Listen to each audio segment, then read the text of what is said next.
Hi guys, welcome to 5 days of fun channel. ఈ వీడియోలో మనం ప్రభుదేవ్ గారు యాక్ట్ చేసిన 'జాలీ ఓ జిమ్ఖానా' అనే మూవీ చూస్తున్నప్పుడు నాకు ఎలాంటి ఎక్స్‌పీరియన్స్ కలిగింది అనే విషయం గురించి మాట్లాడుకుందామండి.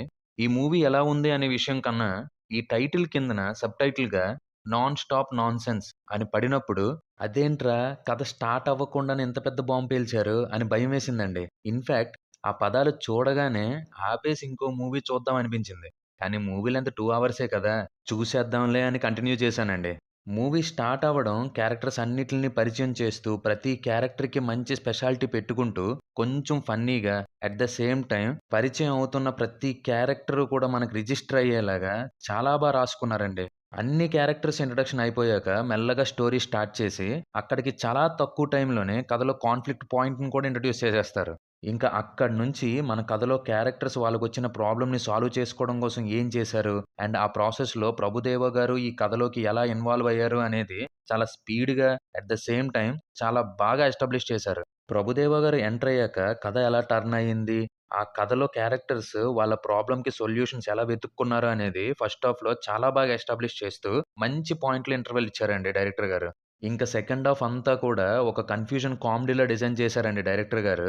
అదంతా చాలా వరకు గందరగోళంగా అనిపించినప్పటికీ, కొంతవరకు మాత్రం ఫన్నీగా అలా వెళ్ళిపోతూ ఉందండి. కథ మాత్రం ఎక్కడ ఆగదండి. త్రూ ఔట్ ద మూవీలో స్టోరీ పరిగెడుతూనే ఉంటుంది. ఆ స్టోరీలో పాత్రలే చిందరవందర గందరగోళం చేస్తా ఉంటాయంతే. ఇంక ప్రీ క్లైమాక్స్‌లో ప్రభుదేవా గారికి సంబంధించి ఒక ఫ్లాష్ బ్యాక్ పోర్షన్ ఓపెన్ చేస్తారు. అది ఎమోషనల్‌గా బానే అనిపించింది.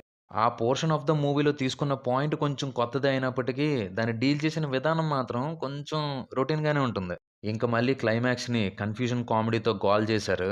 కానీ క్లైమాక్స్‌లో ఫైట్‌ని ఫ్లాష్ బ్యాక్ పోర్షన్‌కి లింక్ చేస్తూ డిజైన్ చేసిన విధానం చాలా అనిపించింది. ఆ ఫైట్‌ని ఎంత డిజైన్ చేశారంటే, మూవీ మొత్తంలో ఆ ఫైట్ మాత్రం చాలా గుర్తుంటుంది. అంత డిజైన్ చేశారు. మూవీ మొత్తం అంతా గూడా కామెడీ మీద అండ్ క్యారెక్టర్ టు క్యారెక్టర్ మధ్యలో కన్‌ఫ్యూజన్‌తో వెళ్ళడం వల్లేమో, మూవీలో ఎమోషన్ సీన్స్ వచ్చేటప్పుడు సీన్ బాగుందే అని అనిపించినా గుర్తుపెట్టుకునే అంతలాగా ఏం లేదు.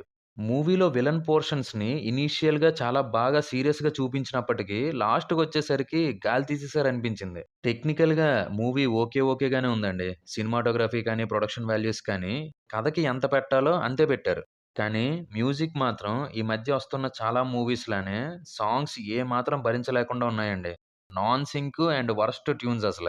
అసలు ఏమాత్రం ఎక్కలేదండి నా వరకైతే మాత్రం. బీజీఎం గూడా అసలు ఏమాత్రం రిజిస్టర్ అవ్వలేదు.